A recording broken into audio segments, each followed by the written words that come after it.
Ya apa kencan sing wingi sing karo sing tak kenal nih lho. Ya piye Mbak ya?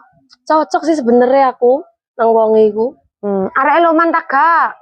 Lek diwarah loman iku sakjane pas metu iku dhek yo bondo. Tapi lek wayah mulih Mbak gak tau nukokno panganan wong tuaku.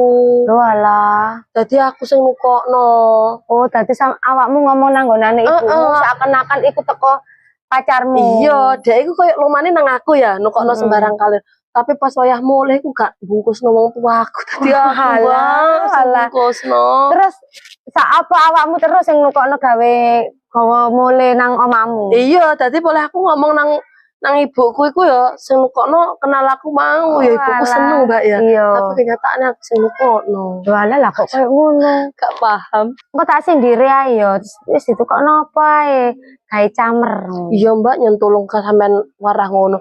Nah, soalnya pertama kenal ya. Iya. Kan butuh penilaian api dari orang tua. Lah lek koyo ngono iku lak ya oleh ya opo kok tewas wong tua aku ngertine wong iloman. Ternyata malah anak dhewe sing nukokno panganan. Oh alah, iya.